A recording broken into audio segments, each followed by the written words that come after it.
Salut, on se retrouve aujourd'hui pour une nouvelle vidéo et comme vous l'aurez vu, j'ai dans les mains une brique parce que je me suis donné 24 heures pour lire les 987 pages que fait le format poche de Force Wing de Rebecca Yarros. Voilà, donc c'est aux éditions Hugo Poche, il est énorme et je me suis dit vas-y, ça fait quelques temps quand même que j'ai pas fait un 24 heures rédaton, mais je sais pertinemment que je vais pas réussir à lire un autre livre que celui-là. Donc je me donne le challenge de lire ces 900 pages, enfin presque 1000 pages, en 24 heures, voilà. Mais ça a l'air incroyable, donc j'ai beaucoup trop hâte. Rien ne prédestinait Violette Sorrengail à être une cavalière. À son arrivée à l'académie de Basgiath, elle était censée intégrer le cadran des scribes et mener une vie tranquille parmi les livres. Elle dont les os sont si fragiles qu'ils peuvent se briser au moindre choc. Mais Violette n'a d'autre choix que de satisfaire aux ordres de sa mère, la générale Sorrengail, elle-même cavalière et dresseuse de dragons, et de s'inscrire aux épreuves de sélection pour devenir dragonnière, l'élite de la Navarre. Pourtant, le simple fait d'envisager de participer à cette compétition lui paraît fou, car les dragons ne se lient pas aux humains fragiles, ils les brûlent. Mais Violette a beau être la candidate la moins forte physiquement, elle est rusée et rapide. Des qualités indispensables quand on évolue dans un monde sans foi ni loi, où les alliés peuvent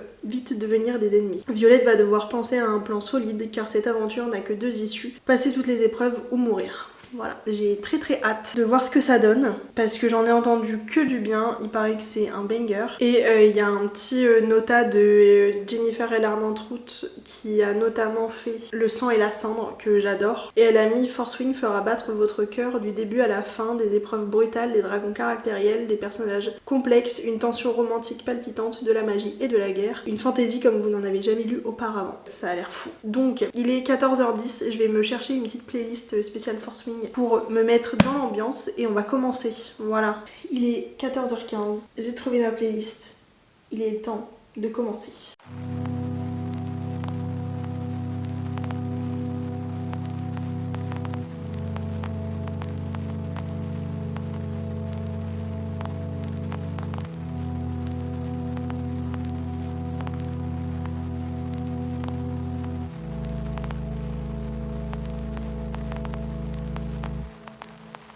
Bon, je suis pas en avance, il est 15h47, donc ça fait 1h30 que je lis.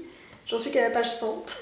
Enfin 106 pour être exact. Je viens juste de finir le chapitre 3 et c'est déjà une dinguerie. Il s'est passé déjà 1 million de trucs.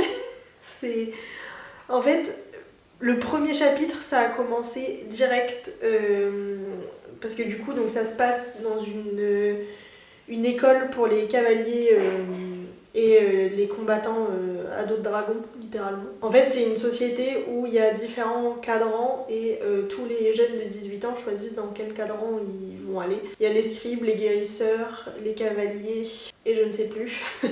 Mais du coup, la mère de Violette est générale dans le cadran des cavaliers et n'a pas laissé d'autre choix à Violette que d'aller se former pour devenir cavalière. Et c'est un monde qui est très brutal, c'est un peu violent, mais c'est vraiment chouette de voir déjà une évolution dans le personnage de Violette au niveau caractère. Elle apprend à bien plus s'imposer, enfin franchement je trouve qu'il y a déjà une très jolie évolution. On en a déjà appris pas mal sur Violette, sur pas mal d'autres personnages aussi. Il y a déjà un bon groupe que j'ai déjà pu découvrir dans les 100 premières pages et j'ai déjà une bonne idée de la dynamique entre certains personnages, donc franchement c'est super intéressant. Mais vraiment j'adore, la plume est vraiment chouette et si pendant presque 1000 pages il se passe autant de trucs que là en 100 pages, ça va être fou. C'est un peu comme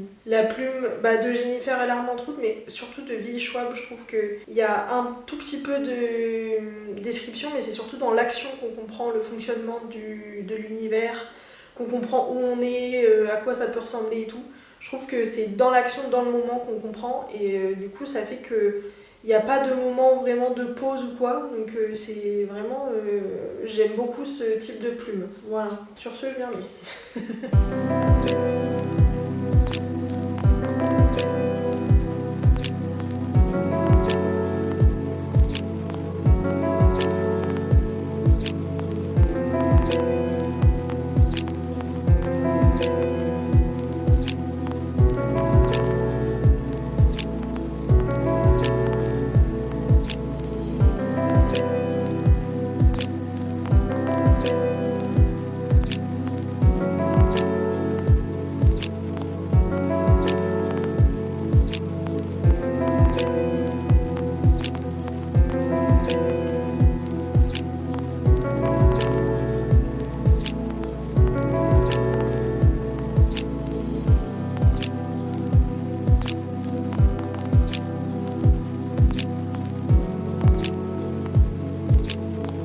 actuellement 17h21. J'en suis à la page 219. Je viens de finir le chapitre 8. Et c'est vraiment une dinguerie. Que ce soit le début de relation entre Violette et Xaden, la relation entre Violette et Dane. Vraiment, Violette, elle est attaquée de toutes parts. Et elle est archi smart.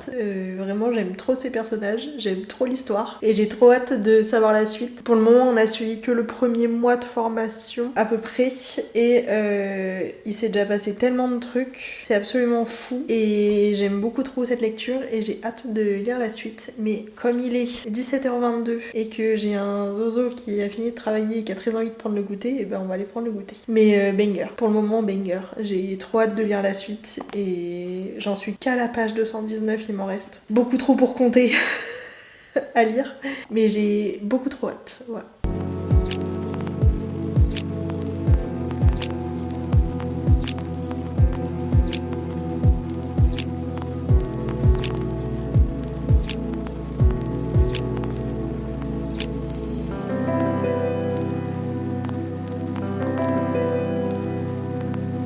Bon, il est bien plus tard, il est 19h30, j'en suis à la page 358, je m'apprête à commencer le chapitre 16 et c'est bon, les dragons sont entrés dans la danse sur le chapitre 14-15 là. Vraiment Violette, elle est badass, elle est ouf, j'aime beaucoup trop, j'ai hâte de lire la suite, c'est juste qu'il va être l'heure d'aller faire à manger. Et franchement, j'ai déjà eu 358 pages, je vois clairement pas le temps passer et les pages passer, il se passe beaucoup trop de choses. J'ai hâte de voir ce qui va se passer pour la suite pour Violette, j'ai hâte de voir ce qui va se passer avec Xaden, parce qu'en fait, leur relation a tellement évolué depuis leur première rencontre que vraiment c'est super. En fait, il y a la tension, mais en même temps, c'est pas non plus je vais absolument te tuer, voilà. Sinon, ça n'a pas d'intérêt. C'est beaucoup plus complexe que ça, beaucoup plus travaillé que ça, et vraiment, je trouve ça super chouette. Je trouve l'univers super bien construit. C'est pas trop compliqué, ce qui fait qu'on comprend facilement les différentes étapes pour devenir cavalier. On comprend toutes les difficultés, tout le côté très cruel de cette société-là quand on veut devenir cavalier. Et en vrai, ouais, je trouve que c'est une fantaisie où il se passe pas mal de choses, mais où c'est pas trop compliqué à comprendre le système, pas trop compliqué à comprendre les relations entre les différents protagonistes. Donc je trouve ça très agréable parce qu'il y a tellement d'autres fantaisies qui sont archi compliquées et où quand tu commences à être fatigué, tu comprends rien. Alors que je trouve que là, on comprend vraiment très facilement. Je vais aller faire à manger, je pense. Manger. Et on se retrouvera après pour continuer cette pépite.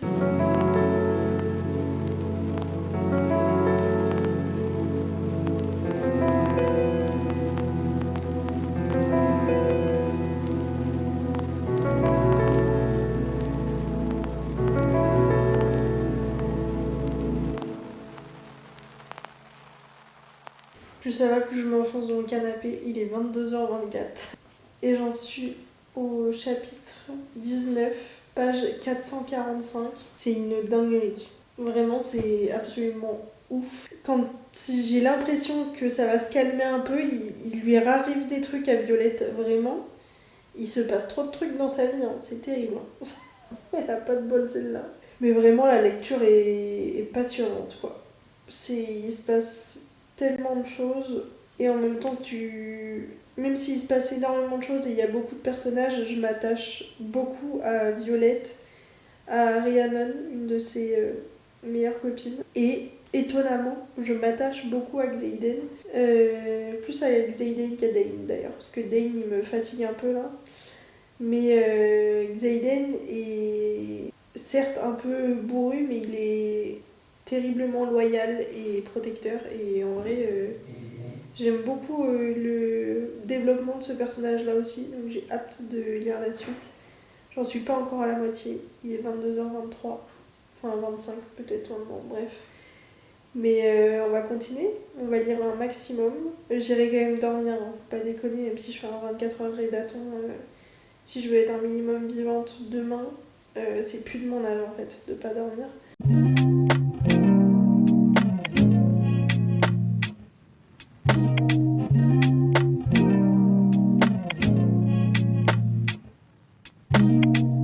on se retrouve, on est le lendemain parce que hier soir à genre je pense 23h30 je commençais à m'endormir sur mon livre. J'ai essayé à peu près toutes les positions possibles et imaginables, je m'endormais quand même, donc je suis allée dormir, à un moment donné il faut écouter son corps. Mais du coup il est presque 8h là. Techniquement je suis levée depuis 1h mais j'étais pas encore assez vivante. Mais j'en suis à la page 530 du coup sur 987, donc il me reste 450 pages à peu près à lire. Autant dire que je suis à peu près sûre que je vais pas réussir à les lire d'ici 14h15 si vraiment je veux respecter pile poil les 24 heures pour ce challenge. Même si je lisais vraiment non-stop jusqu'à 14h15, je suis pas sûre d'y arriver parce que ça fait 8, 9, 10, 11, 12, 13, 14... Ouais, ça fait à peu près 6 heures de lecture. Ça m'étonnerait qu'en 6 heures j'arrive à lire tout ça. Mais surtout, il fait plutôt beau et avec mon chéri, on va aller à l'ouverture d'un centre commercial où on n'est pas allé depuis longtemps parce qu'on avait des trucs... à faire, donc voilà, dans tous les cas je ne vais pas passer les 6 prochaines heures que à lire et c'est pas très grave. Je sais que même si je le finis pas à 14h15 je vais clairement le finir aujourd'hui, voilà, parce qu'il est beaucoup trop bien. Vraiment j'étais triste de m'endormir hier parce que j'étais à fond dedans, il se passe des trucs absolument fous et en fait vraiment on n'a pas le temps de dire ouf dans cette fantaisie. Il se passe toujours un million de trucs et en même temps il y a tout fait sens. Il y a rien qui est où tu te dis mais pourquoi elle est allée mettre ça, et c'est vraiment super chouette et j'ai hâte de continuer ce livre et de continuer cette saga, vraiment hâte d'avoir la sortie d'Iron Flame en poche parce que je sens que dès que je vais l'avoir entre les mains je vais vouloir le lire, donc voilà. Je suis très contente de l'avoir acheté et surtout de l'avoir mis dans ma pile à lire du Pumpkin Autumn Challenge parce que vraiment le nombre de pages me terrifiait, mais j'adore. Voilà, bref, on va continuer à lire.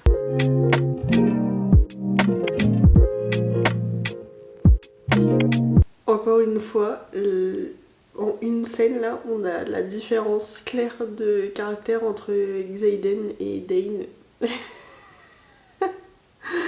Ah, c'est trop drôle. En fait, ce qui est bien, c'est qu'il y a plein de tropes différentes dans cette fantaisie qui est pas vraiment une romantaisie. Enfin, il y a de la romance dedans, mais je trouve que c'est pas le seul truc qui est central. Il y a vraiment juste l'évolution de Violette, et c'est aussi ce que je trouve intéressant. J'aime bien moi quand il y a de la romance, parce que bon, j'aime trop les histoires d'amour, mais c'est vrai que quand je lis une fantaisie, j'aime bien qu'il y ait quand même vraiment le fond de fantaisie, l'univers vraiment, et pas juste est-ce qu'ils vont tomber amoureux ou pas.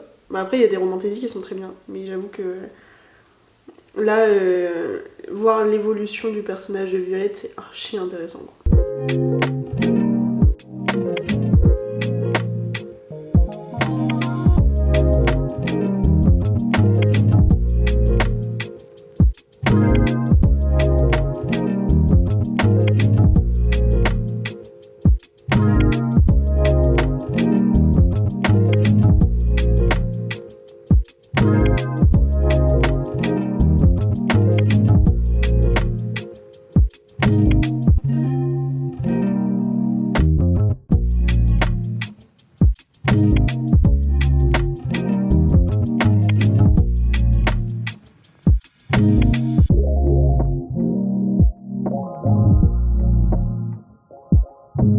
Il est bien plus tard, il est 14h56, j'en suis à la page 782, il me reste ça à lire ce soir. Mais je vais arrêter le vlog ici parce que j'ai plein de trucs à faire cet après-midi, donc je vais arrêter de lire pour le moment, je le finirai ce soir. Donc autant vous dire que les 200 dernières pages, je vais les dévorer tellement j'ai hâte de connaître la suite. Le but c'était d'essayer de le lire en 24 heures. Je n'ai pas tout à fait réussi, mais en même temps ce matin, pendant 2h30, j'étais pas à la maison. Donc pendant 2h30 je n'ai pas lu, je pense que en 2h30 j'aurais pu lire tout ça sans problème et j'aurais pu finir le livre. Mais c'est pas très grave, c'est un challenge comme un autre. Si j'ai pas réussi, ce n'est pas dramatique, mais ça m'aura au moins poussé à sortir ce livre de ma pile à lire et à presque le finir en 24 heures. En gros, en même pas 48 heures, j'aurais lu presque 1000 pages. C'est énorme dit comme ça. Je suis contente en plus parce que ces derniers temps, j'avais un peu plus de mal à me poser, à lire et vraiment à me plonger dans un livre. Et là, j'ai eu absolument aucun problème. Vraiment, dès le premier chapitre, j'étais en mode il faut que je continue de lire et de tourner les pages parce que je veux trop savoir la suite. Vraiment, depuis le début, je me suis directement attachée à Violette, globalement à toute la famille qui l'entoure aussi, parce que je trouve que l'histoire des Sorrengail, alors surtout les enfants, parce que bon, la mère est un peu exécrable on va dire, mais l'histoire de Violette et ses frères et sœurs, je trouve que c'est très touchant. Leur relation est très touchante, même avec leur père, voilà. Non, vraiment, je me suis beaucoup attachée au personnage de Violette. Tout le monde l'a dit fragile, mais au final, elle est bien plus forte que les 3/4 des autres cavaliers. Elle est courageuse, elle est empathique, elle a beaucoup de compassion, franchement, elle est archi humaine et c'est très différent des caractères des autres cavaliers parce que c'est quand même un univers qui est relativement violent, très cruel, très cru. Faut quand même le savoir, hein. Il y a des petits trigger warnings à avoir sur des scènes de mort, de combat, tout ça. Mais je trouve que c'est une fantaisie qui est très bien écrite. L'univers de cette académie de Basgat est vraiment super. Je trouve qu'on est directement plongé dedans. Il n'y a pas, même le premier chapitre en fait, c'est pas un truc long où on nous présente les Sorrengail et tout. Non, c'est direct l'aventure de Violette pour devenir cavalière en fait. Tout est vraiment bien travailler, même les relations entre les différents personnages, les différents caractères sont quand même très distincts et on arrive facilement à se remettre qui est qui et voilà. Je trouve que c'est vraiment très chouette. Si jamais vous n'êtes pas habitué à la fantasy, je trouve que Forswing est vraiment pas mal. C'est une lecture qui est très accessible. Alors attention, il faut savoir qu'il y a du smut, donc si vous aimez pas les scènes spicy, il faut le savoir. Alors certes, il n'y en a pas sur une grande majorité du livre de ce que j'ai lu pour le moment, mais je trouve que c'est quand même très bien amené. Ça complexifie aussi une relation qui était déjà très compliquée de base. J'ai hâte de lire la suite. Je sais pas pourquoi je sens le plot twist arriver et c'est à la fois terrifiant et excitant de finir ce livre. Mais quand je vais l'avoir fini et que je vais pas encore avoir Iron Flame dans les mains, ça va me frustrer. Je vais avoir hâte d'avoir Iron Flame entre les mains et de le lire. Parce que je sens vraiment que celui-là va se finir mais sur un cliffhanger terrible. J'arrive même pas à savoir quoi. Et déjà là j'ai eu des petites révélations sur les dernières pages que j'ai lues avant de vous faire cette update. J'avoue j'étais en mode ah je m'attendais quand même pas à ça. Et vraiment je vais de surprise en surprise et j'aime trop vraiment. Rebecca Yarros est trop forte. Voilà. Bref, j'espère que cette petite vidéo vous aura plu. Moi en tout cas j'ai adoré. Voilà. J'aime trop vous faire des vlogs lecture. Alors j'essaye de pas vous spoiler. C'est parfois dur de pas spoiler quand tu fais un vlog et que t'es en plein milieu de ta lecture et que t'es en mode alors qu'est-ce que je peux raconter pour pas trop spoiler. Bref, je vous fais des très gros bisous et je vous dis à très vite pour une nouvelle vidéo. Ciao.